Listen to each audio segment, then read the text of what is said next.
Hey everyone, this is Sean from the WorldCupNow.com, just coming to you for this double game week preview for game week 16 in the Barclays Fantasy Premier League. This week I'm just going to be focusing on Sunderland and Reading, as they will both be playing twice this week, and just giving you some final decisions on whether I think you should load up on players, who you should pick. What I'll do is I'll go through some pros and cons of each team specifically, and then go through 3 players that you might want to take a look at, and then just what I think they're going to do within each one of their games. So getting into it, I'm going to start with Sunderland. So with Sunderland, I feel if you look back at their past 5 games, some of the pros that they have is that they've had 2 clean sheets, they've scored 7 goals, and their fixture for the double game week is going to be home and home. So there's going to be a likelihood that they're going to play better, they have a higher chance of winning and maintaining clean sheets, since these players will be playing on their home turf. Now, some of the cons of this is that they've conceded 8 in their last 5. That's not really too good, and going to that point of considering that they might be keeping clean sheets, it's going to be a little bit sketchy if they actually do keep clean sheets when you've already conceded 8 in your last 5. However, keeping that fact alive, they have had 2 clean sheets, so it's pretty much like when they lose bad, but if they win, they're keeping clean sheets and they got their heads on straight. So in their last 14, you can see that they have less than 1 goal per match. They've conceded 1.29, so 1 1/3 goals. But on the contrary, they have kept 1/3 of their 14 clean sheets. So you do have the chance of a clean sheet, but you also have to look at game week 17. A lot of managers are focusing this game week only, and they might load up on players. I'll give you my opinion at the end. However, you have to consider that after game week 17, if you load up with players on Sunderland, they're playing United. They're playing United away after, so they're going to be going to United, playing them, and if you got these defenders or midfielders, they're going to get lit up. They're probably not going to have a good game, because playing United is always going to be tough, more so when you're in their home building. So some players to think about. I'm going to go through one of each, forward, mid, and defense. Now, I don't even know if they're here. There we go. So you got Stephen Fletcher. That's going to be my striker. He's risky because he has an ankle injury. They're showing that he's 75% chance that he is going to play. So you might want to have him on your team. I have him on my team. I've had him on my team for a couple game weeks now, only because that's part of my tactic. So he is a goal scorer. He had that wonderful 100% start, but kind of died off. So maybe this home and home fixture he'll be able to pot maybe 1 or 2 goals, which would be good for if you have him. Secondly is a midfielder, Craig Gardner. You can see him right here, kind of popped up on my screen. He's very low cost, and he actually scored last week, so he's going to be in a position where if there are going to be some offensive returns, he might be either getting a goal or an assist. I know a lot of people have been thinking about Cessignon, but in terms of points, they're basically even in terms of the points that they've got, but yet he's a lot cheaper, and you can use money elsewhere. So if you're looking for a midfielder maybe that you want to pick up for someone who's going to have a home and home, I would maybe go with Craig Gardner. He's cheap, and he is actually getting some returns. Now on the defensive side, I've picked up another guy who I have on my team, Carlos Cellular. I'm probably saying that incorrectly, and I do apologize, but it's the trend. I always pronounce their names incorrectly. He's got a low cost. He's scored once, but being that it's a home and home fixture that he's got, these defensemen are going to be the most beneficial, because you're going to get 6, maybe 5 if you've got a yellow, but they're going to benefit the highest from keeping clean sheets. Now, in terms of their fixture list, They're going to be playing Chelsea first, and you know what? That's going to be a rough stint. Chelsea are coming off of a very big win. I think it was 6-1 midweek. So, you know, they're actually going to be playing at home, but, you know, it's Chelsea. They've got some firepower, and they're going to be gunning. Especially since, you know, they kind of want to prove or make a point, you know, with this whole manager change. But, you know, that's that. Now, in terms of when they play Reading, I have a feeling they're probably going to beat Reading only because they're going to be home.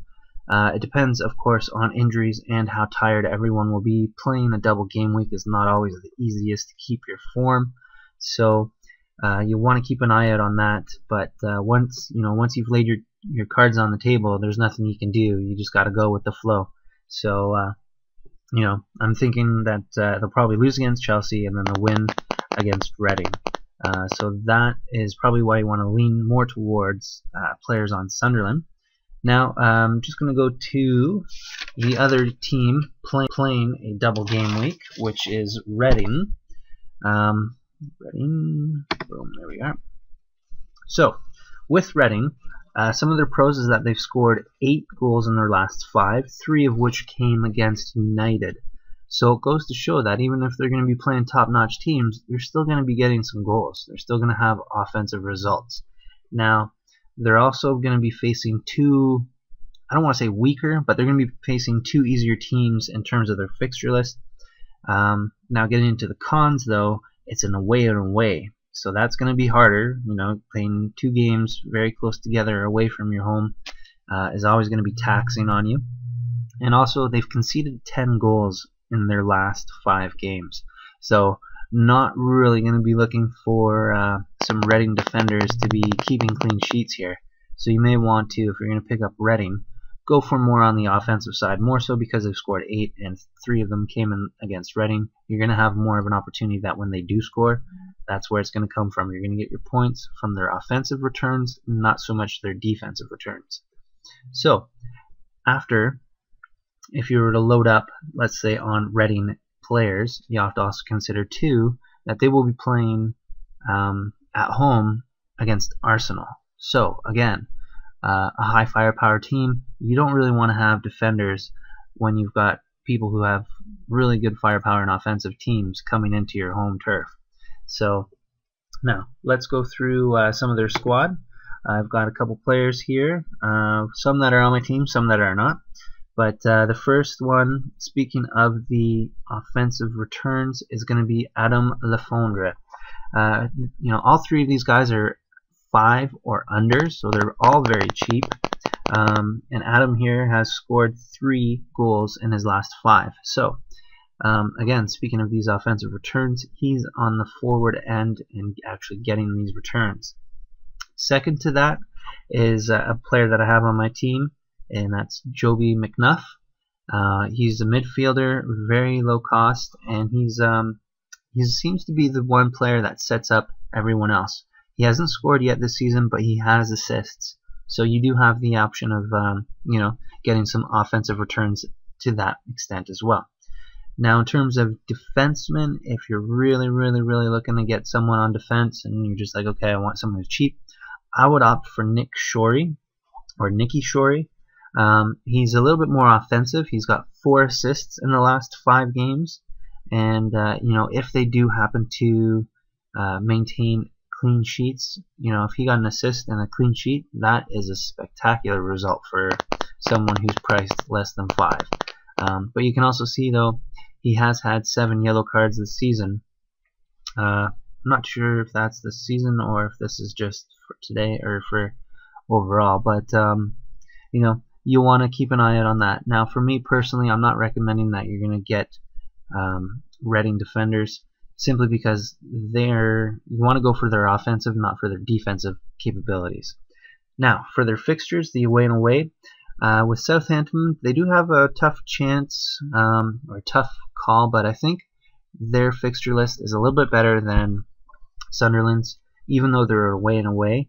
I have a feeling that they'll probably win against Southampton in their first game, and then again, it's going to be a toss-up in their second game because you know, it's going to be their first time doing 2 quick games in succession, and they might get tired. There might be some injuries or some rotation risks with players. So again, I'm going to leave the Sunderland game up in the air for now. Now, another thing. I'm not going to recommend, on the full tip in terms of, should you or should you not load up on players from these 2 teams. I'm going to recommend that you don't. Simply because, if you have them on your team, then that's great. Someone like me, I saw this coming down a few weeks away, so I actually made my transfers and structured them in a way that I would have players that I could use to take advantage of it, but not so much that it's going to be detrimental to the rest of my team.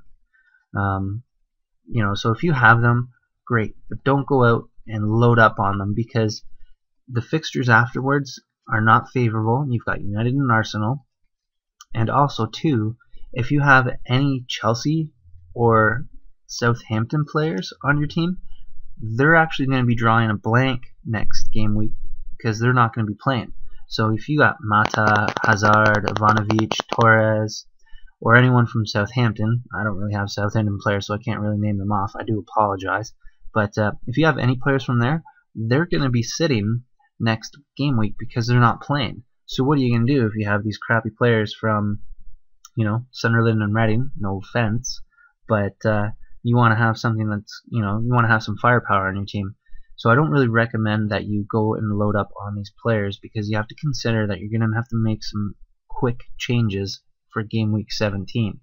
I've got Hazard and Ivanovic. I've already got to think about how I'm going to structure my team for game week 17, and we haven't even played game week 16 yet.